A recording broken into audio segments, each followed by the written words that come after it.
Alright.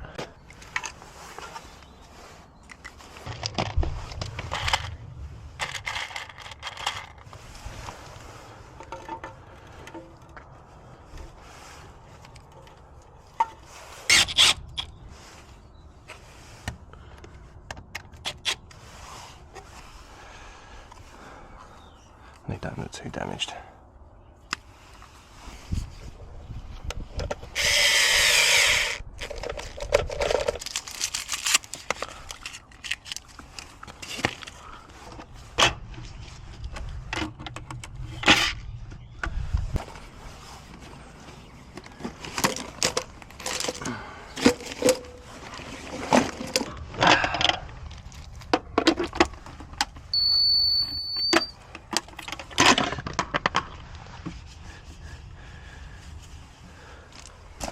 There we go.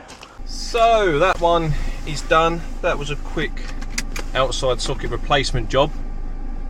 That was £80 supplied and fitted to replace that one, which I think is a reasonable price. We're off to the next one now. I think we've got some dimmer switches and that to change. I like to put up. Yeah, I'm going to go and get some bits and I'll see you on that one. So, just been to the wholesalers.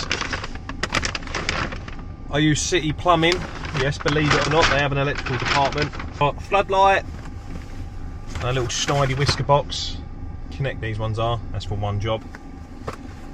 BG was actually going to send me out a Floodlight, but it hasn't turned up, so that's annoying. And then yeah, this next job we're going to pendant, dimmable lamp, and a Dita dimmable switch.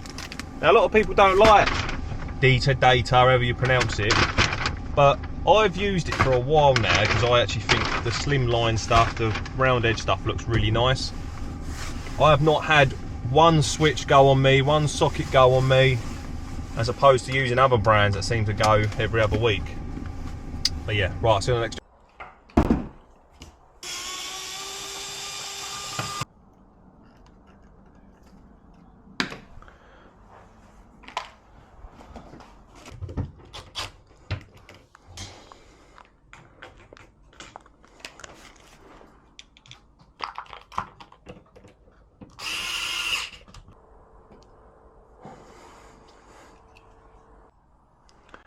There we go. Brand new switch, knackered. All done. I take it back about Data. The switch didn't work. Yeah, it weren't dimming. It was yeah. I changed the light bulbs over. At first, I thought the wholesaler gave me the first light bulb. Then I put the old halogen light bulb in because all of those dim. If you didn't know that, all of the halogen lights dim. The old bayonet ones. That weren't dimming either. And luckily, I had a BG dimmer switch on the van. And it was fine, so I don't know what, maybe just 140 switch. That is the first data switch I've had that's gone 40 on me. But I'm going past the wholesaler on the way to the next job anyway, so I'll just return that quick. Yeah, on to the next one. So, floodlight going up there.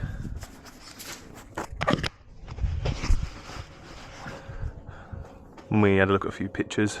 We said about putting it here, but we can actually get it on this. I'll have a look, but at the right angle, because it's in a garage and we can get for a void over there, and our feed will be taken from there. Right, I just realised that weren't recording like the whole time, so we drilled the hole through, we measured out using that nifty little thing. Start getting the cable through.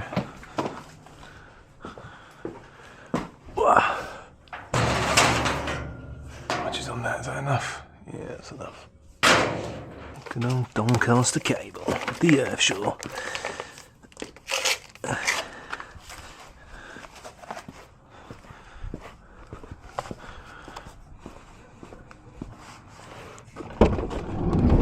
That door swings lovely now it's fixed.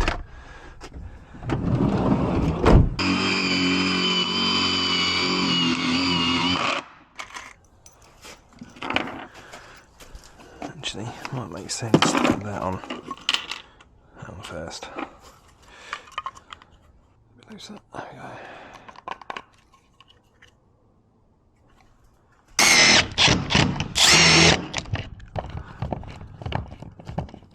Yeah. Oh no.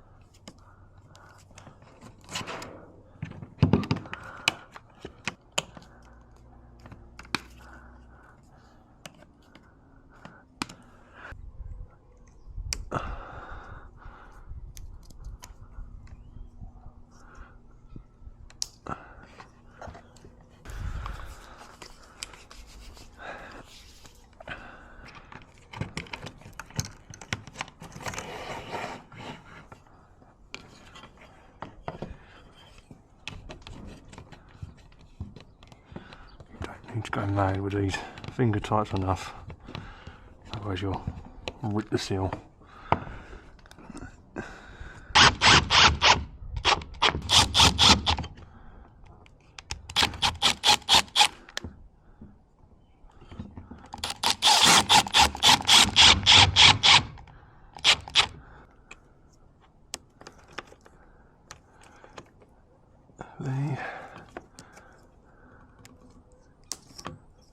Quite.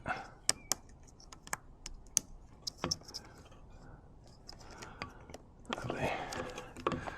And then this will curl in nicely. Don't have to cut it all off.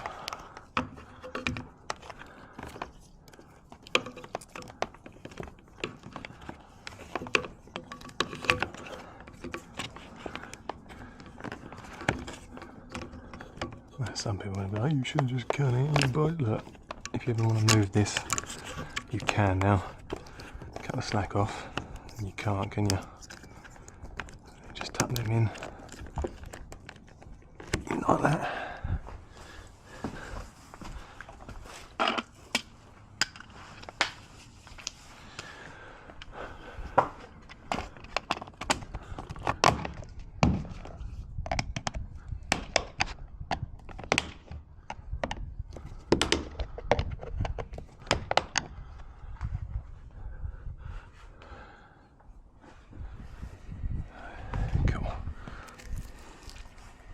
I didn't put silicone in that because the roof runs past, so there's no way any water get into that. Yeah, even the guttering's, there's no gap in the guttering either, so that'll be fine.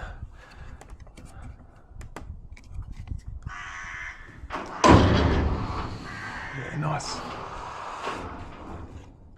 I've just closed that down temporarily for a sec. We're going to clip that along to that junction box in there where our feed is. Connected to that, it's all dead, that's all fine.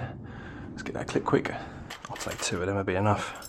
Just to stop it. If it falls, there's a fire. And just to clarify, that's not a fire from what I'm doing. Actually, there's a fire in general. It will stop cables from falling. The firefighters getting tangled up in them. Only where kind of reasonable you need to do it. You don't have to do it everywhere, but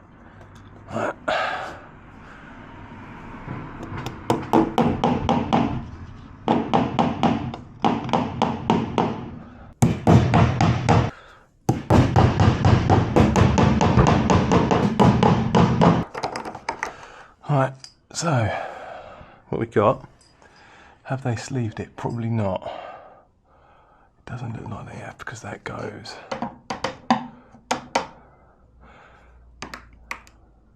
Power in, switch wire. Ah, they have sleeved it, it's there, look. No, they haven't sleeved, yeah, they have, it's there. So that's the switch wire, goes into there, and controls that cable, which goes into that light. That's the permanents, that's the neutrals, that's what we want.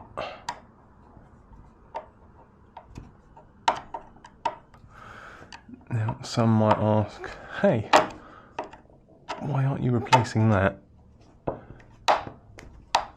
to a Wago box? Ooh.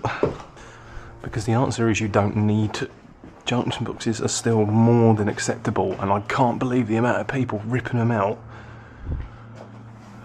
when they didn't need ripping them out. Out of the two, I'd argue Wagos are better, but I'm definitely not going to sit here and rip all this out when this is still perfectly acceptable. What's that supposed to be about, baby? That's like the best way to come in. It's probably going to be from up there, so.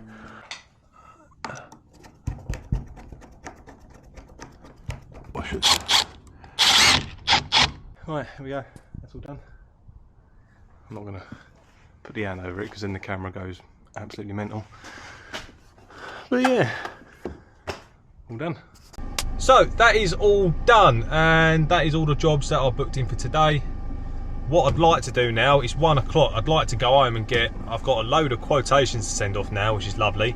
But I've got a haircut at 2, so I'm going to go down to unit and have a sort out of the van, because ultimately I think that might be responsible for why today got done a bit quicker, because I've kind of reorganised it so I know where things are, and it was handy to kind of take a bit more time putting things back where they go. But then when I got to the next job, it was like I know where everything is and I'm getting things done quicker. Something to comment on. So the board they had in that property, it's a new build estate, but the inspection ran out in 2020. So the new builds were built in 2010. Now I mentioned it to him and said, look, your inspection's due. It's worth having done because for insurance purposes, you want to have that paperwork. And he said to me, okay, perfect, how much would it be to do an inspection? Now, what do you comment on this? Because the board was plastic above the front door, type AC RCD, and no surge protection. Now, I turned round to him and said, if I was to do it, I want to do a board change before I inspect it, because ultimately I would fail it. Which is an interesting discussion, because I know some people out there might not necessarily do that, and I used to, if it was a plastic board with type AC RCDs, I used to pass it with recommendations. But then the trouble is talking with other people, not so much electricians, but people that deal with the regulations themselves. If anything happened, that board caught fire, and they presented a piece of paperwork that said, I recommend the board to be upgraded to metal, but it's still a pass, it still falls on your shoulders and you're to blame. Now, see with that as you will. I know a lot of you might argue the case, but it could be you that ends up in court one day. So as a rule of thumb now, if it's like that, I'll turn around to people and say, look, I'm not going to charge you to do an inspection because I will fail it. Let's do the board upgrade first, then I'll do an inspection. And I always say to people as well, don't think that I'm forcing you to do anything. You own the property. You can do as you please. I can only advise. But yeah, I said that to him. He seemed quite happy. So there might be a board upgrade and inspection coming up there.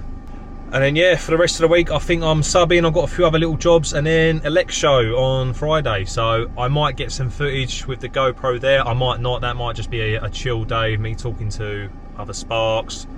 The stands. Another thing to mention as well, I might have mentioned it in the video, was the circular junction boxes. Now a lot of people tend to go around ripping them out when they find them, but they are perfectly acceptable to still use. I'm not entirely sure if they teach them in college anymore, like how to use them, but I know some people tend to go in and no, that's got to come out, that's got to be replaced. They are still perfectly acceptable. Anyway, you're probably bored of me rambling on by now. Like and subscribe. I shall talk to you in the next one.